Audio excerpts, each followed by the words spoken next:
Happy Sunday, friends. I'm so excited to be just going another week together on our Bible reading plan.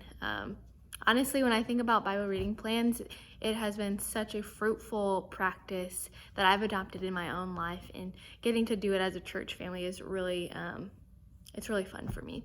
So I love the way that Jen Wilkin talks about Bible reading as like investing into a bank account. Even if every time you sit down to read it can't be an hour, the time that you are committing to reading God's word is like making a small deposit that the Lord can use to shape and mold and grow you into his likeness, and a person who just knows God's voice. That's what this reading plan is about. We're getting to know our God and his voice through taking in the entirety of his word, right? So that's just little investments at a time, but they do add up. So this week we're finishing up the book of Deuteronomy and starting the book of Joshua. This is a big transition in books, but also in the life of the Israelites. So as the book of Deuteronomy winds down, so does the life of Moses. Moses has been a steady leader for the Israelites for many decades at this point. He's their guy who has constantly pointed them to the Lord when they were lost in the wilderness or simply just lost in their sinful ways. He's been their mediator at times, their leader, and their judge. He's played a major role in their lives, probably their parents' lives, maybe their grandparents' lives. He's just like a big deal. So the final chapters that we read this week in Deuteronomy regard Moses' final words and final instructions for the people and for Joshua. He wants to ensure that the people continue to follow God and that they know the consequences if they are drifting away. So Moses has been the shepherd of the people for a lengthy time, but now it's time for him to pass the baton to another man, Joshua. So we first run into Joshua as one of the men that Moses sends to spy out the promised land. You begin to sense his faith when all of these men come back as from being spies, and they're all just covered in fear, but Joshua is not. He returns with a voice that is confident in the Lord and what he has told them to do. This is a big theme for the book of Joshua. As you begin this book, keep track of the many times you read the phrase, "Be strong and courageous." But note that the Lord's presence is actually the key for Israel's strength and boldness. All of this strength and courage is for the purpose of bringing the people into Canaan. The book of Joshua centers around the Lord bringing his people into the promised land. As you read about the story of God using Joshua's life and leadership, notice similarities between Moses and the new Moses, Joshua. One example of this comparison might be how you see Moses in his story of leading the people out of Egypt through the Red Sea in a miraculous way. This is very similar to the way that Joshua is going to lead the people out of the wilderness through the Jordan in also a miraculous way.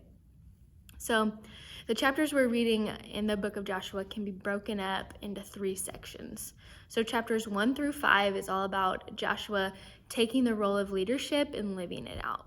One major scene that this section hits is chapter 5, when Joshua comes face to face with the commander of the Lord's army. In this chapter, Joshua randomly meets a man with his sword drawn.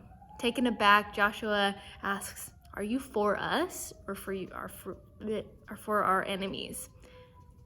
The response of the angelic man is rather puzzling. The angel warrior says, "Neither, but I'm the commander of the Lord's army." Being the Lord's commander, it's no question that this being is on the Lord's side, which makes us wonder, is Joshua on God's side?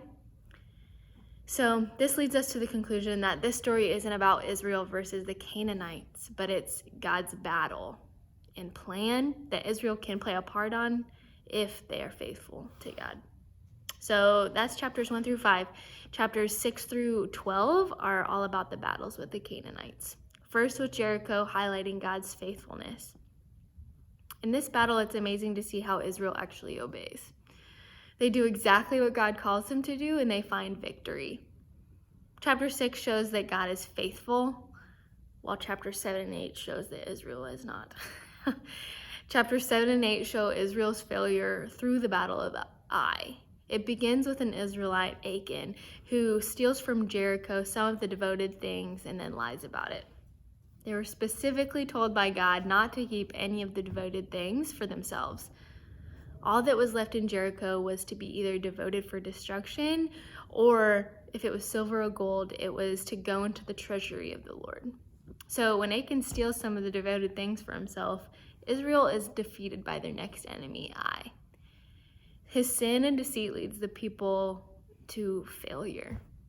Once his sin is actually dealt with by the people, Israel is then victorious over Ai.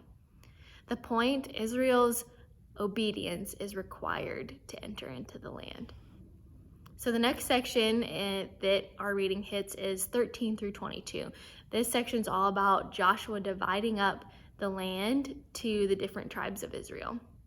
So it might seem honestly kind of boring to be reading where all of these land allocations are going, but as you read this, think about how Israel might be feeling as they hear this list. This was the fulfillment of the ancient promises that God had made to his people to inherit the promised land. Hearing this would have been like hearing the "you may now kiss your bride" after a 40-year engagement. It's a big deal. Overall, these chapters are helpful to help us gain a picture of Israel's transition from waiting on a promise to actually seeing God fulfill that promise.